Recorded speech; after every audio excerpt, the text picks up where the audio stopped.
السلام علیکم ورحمت الله وبرکاته. یو محترم شتنه کړی ده چې په مور و پلار پسې اخترۍ کول دا اجر و ثواب لري که نه لري. او بل مې پوښتنه کړې ده چې یو اخترۍ په دواړو پسې حلالول که په یو پسې حلال کړه.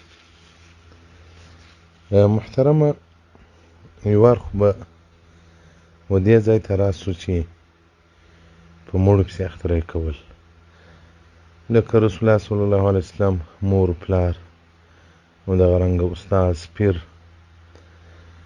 دا ټول هغه څه دي چې د الله رضا ورباندې راځي او هغه قریبان ډېر په خوشحاله کېږي. موږ په قریبانو کې مولوي صاحب دی، هغه ویل ول اخترۍ مې کړی و،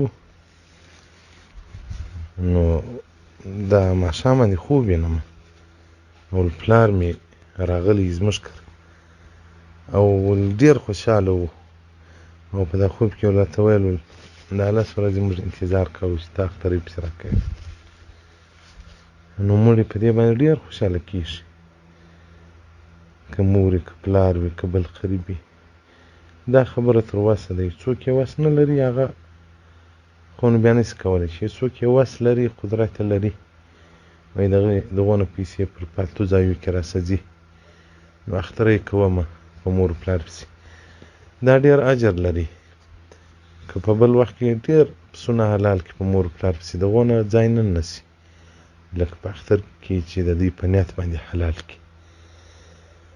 زموږ مذهب او د اهل سنت جماعت عقیده هم دا ده، وایي که سړی روژه ونیسي، که سړی خیرات وکړي، که لمونځ وکړي، اخترۍ وکړي، ثواب یې بل چا ته بخښلی سي. من الاموات والاحیاء، که مړي یې که ژوندي یې وربخښلی سي. بهرایک جلد 3 صفحه 59 باب الحج عن الغیر او دغه رنګ په تواینده جلد اول صفحه 250 الباب الرابع عشر في الحج عن الغیر. نو که د مور پلار د دواړو وس لري په دواړو پسې وکړه، او که د دواړو وس نه لري یو په دواړو پسې وکړه. محمد رسول الله صلی الله علیه وسلم 2 اختریان حلالول. یو د امت څخه چاړه به پر غاړه ایښوله د دې پسه ول اللهم ای رب زما دا زما د امت له طرفه دې قبول یې کړه.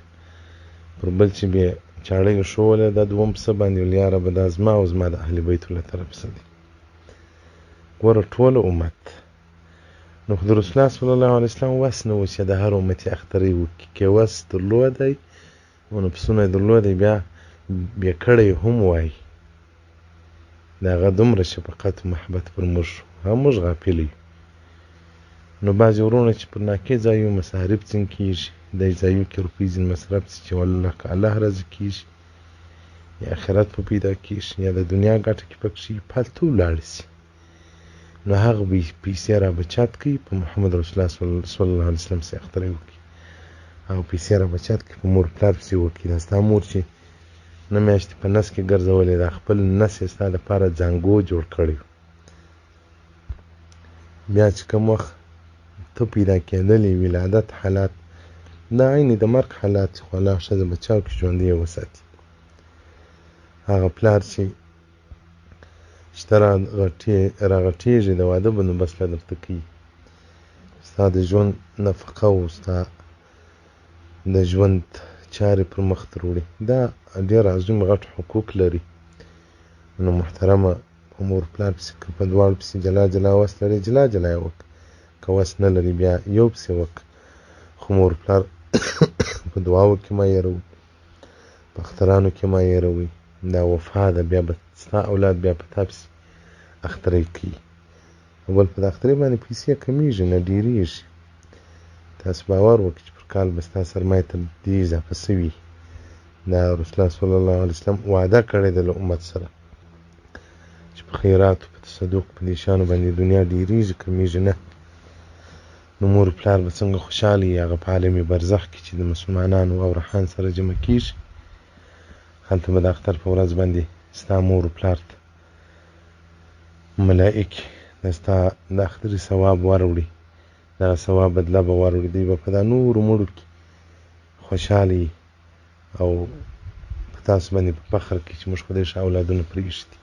نو که مو مور و پلار یې هېر کړله نو چې تاسو مړه سي بیا تاسو هم ولکه دوه ګویه پیدا کړي.